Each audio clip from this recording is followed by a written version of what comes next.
नमस्कार. सकाळचे 9 वाजता आहेत. बुलेटिनमध्ये तुम्हा सर्वांचं स्वागत. मी कल्याणी दीक्षित. आता बातम्या सविस्तरपणे पाहूयात. पश्चिम बंगालच्या माजी मुख्यमंत्री ममता बॅनर्जींना आता आणखी एक धक्का बसलाय. तृणमूलच्या 28 खासदारांपैकी 20 खासदार फुटलेत. ममतांच्या काळामध्ये बंगालमध्ये सुशासन नसल्याचा बंडखोर खासदारांनी आता आरोप केलाय. बंगालमधली सत्ता खालसा झाल्यापासून ममता बॅनर्जींना घरघर लागली. तृणमूलच्या आमदारांपाठोपाठ आता खासदार सुद्धा फुटले. तृणमूलच्या 20 खासदारांनी वेगळा गट स्थापन करत एनडीएला पाठिंबा देण्याचा निर्णय घेतला. लोकसभा अध्यक्षांकडे स्वतंत्र आसन व्यवस्थेची मागणी तृणमूलच्या फुटीर गटाकडून करण्यात आली. तसंच ममतांनी बंगालमध्ये केंद्रीय योजना रोखल्याचा आरोप या फुटीर खासदारांनी केला. तर ममता बॅनर्जींना आणखी एक धक्का बसला. 28 खासदारांपैकी आता 20 खासदार फुटलेत आणि त्यांनी आता एनडीएला पाठिंबा दिला.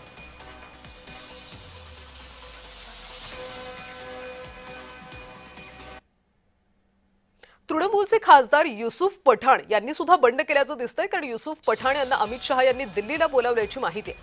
खासदार महुआ मोइत्रा यांनी आता युसुफ पठाणवर निशाणा साधलाय. युसुफनं थोडी लाज बाळगावी, तटस्थ राहावं असं मोइत्रा यांनी म्हटलं.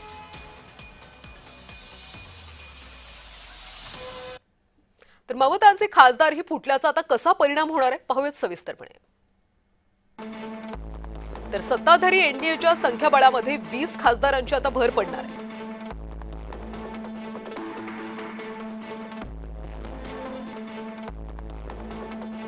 महत्वाची विधेयकं मंजूर करून घेण्यास यामुळे आता मोठी मदत होईल.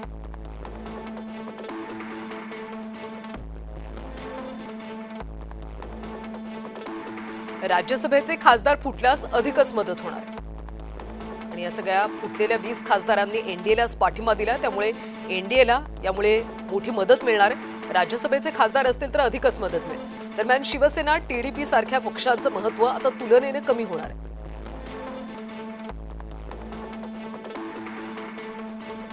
इंडिया आघाडीला मोठा फटका बसलाय. आधीच कमी असलेली खासदार संख्या आता आणखी घटली.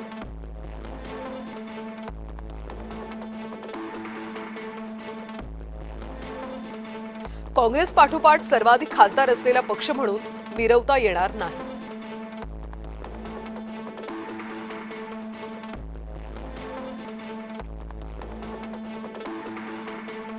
इंडिया आघाडीतलं महत्त्व कमी होणार. वाटाघाटींमध्ये बार्गेनिंग पॉवर आता तृणमूलची कमी होणार आहे.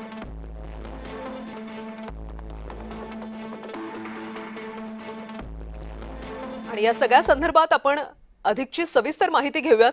राजकीय विश्लेषक किरण तारे सर सध्या आपल्यासोबत जोडले गेलेत. सर, आपण पाहतोय की पश्चिम बंगालमध्ये सध्या रोजच नव्या राजकीय घडामोडी पाहायला मिळतात. त्यामध्येच आता 20 खासदार सुद्धा फुटलेले आहेत. ममता बॅनर्जींच्या पक्षाचं पुढचं राजकीय भवितव्य कसं असेल? शकतो आता 20 खासदारांमध्ये युसुफ पठाणचा समावेश नाही. युसुफ पठाणने समजा ठरवलं की त्यांना पण बंडखोरांच्या गटामध्ये जायचंय, तर 2021 होती. माझ्या अंदाजानुसार कल्याण बॅनर्जी आणि महुआ मोइत्रा हे दोघं वगळता बाकी सगळेच्या सगळे म्हणजे 26 खासदार हे वेगळा गट फॉर्म करू शकतात आणि बाहेरून पाठिंबा इंडियाला देऊ शकतात किंवा भविष्यामध्ये ते भाजपमध्ये देखील जाऊ शकतात. म्हणजे जो प्रयोग आम आदमी पक्षाच्या बाबतीमध्ये केला भारतीय जनता पार्टीने राज्यसभेमध्ये, तोच प्रयोग तृणमूल काँग्रेसच्या बाबतीमध्ये लोकसभेमध्ये होऊ शकतो. या सगळ्या गोष्टी आहेत. याच्यातलं सगळ्यात महत्वाचं कारण काय ना, की ममता बॅनर्जींच्या नेतृत्वाखाली 15 वर्ष सत्ता उपभोगायची आणि आता ममता बॅनर्जींचं भवितव्य दिसत नाहीये. 5 वर्षासाठी बंगालमध्ये भाजपचं स्थिर शासन आहे हे लक्षात आल्यानंतर उडी मारायची आणि मग म्हणायचं की ममता बॅनर्जींच्या काळामध्ये कायदा सुव्यवस्था व्यवस्थित नव्हती, केंद्राच्या योजना आल्या नाहीत वगैरे. हा सगळा राजकीय संधिसाधूपणा असतो आणि तो तसाच आहे. भवितव्य दिसत नाही आपल्याला पक्षामध्ये, त्यामुळे दुसऱ्या पक्षामध्ये जा आणि तिकडनं काहीतरी सत्तेचं पद मिळवा, ही त्याच्या मागची स्ट्रॅटेजी आहे. दुसरं कारण त्याच्या मागचं असं आहे की या सगळ्या खासदारांच्या मनामध्ये एक प्रकारचा उद्रेक होताच, जो एकनाथ शिंदेच्या मनामध्ये होता काही वर्ष, की इतकं सगळं असून देखील कुठल्या तरी एका ज्युनियर व्यक्तीच्या हाताखाली काम करावं लागतं. म्हणजे उदाहरणार्थ महाराष्ट्रामध्ये आदित्य ठाकरे सगळं डिक्टेट करायचे, शिंदेसारख्या व्यक्तीला आदित्यच्या ऑर्डर्स मानावे लागायच्यात. तिकडे पश्चिम बंगालमध्ये अभिषेक बॅनर्जी सगळा पक्ष चालवायचे. अभिषेक बॅनर्जी म्हणतील ती पूर्व दिशा, अशी सगळी परिस्थिती असल्यामुळे या सगळ्या जुन्या जाणत्या खोडांना असं वाटलं की आपलं पक्षातलं महत्वच राहिलं नाही आणि आता सत्ता पण नाही, त्यामुळे कशाला राहा, हा त्यातला विचार होऊ शकतो. बरोबर आहे. सत्ता सुद्धा नाही, त्यामुळे आता एक एनडीए सारख्या स्थापित पक्षामध्ये गेले तर आपला फायदा होईल असं या सगळ्या खासदारांना वाटते, त्यामुळे ते फुटल्याचं सध्या दिसतंय. तारेजी मात्र आता जर तृणमूल काँग्रेस इतका फुटलेला आहे, आमदार गेले, आता खासदार गेले, ममता बॅनर्जींना आता संघटन करण्यासाठी नेमकं काय काय करावं लागेल?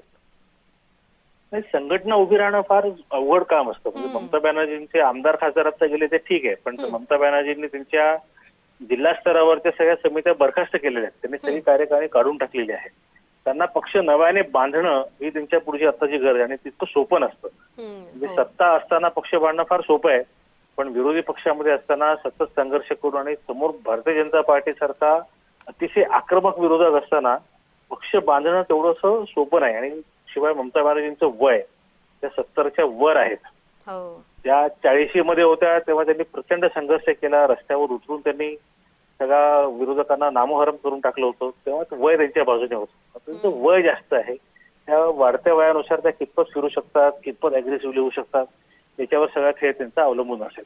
नक्कीच तारे सर, त्यामुळे आता ममता बॅनर्जी पुढे आपली राजकीय वाटचाल कशा पद्धतीने करतात हे पाहावं लागेल. धन्यवाद तुम्ही केलेल्या विश्लेषणाबद्दल.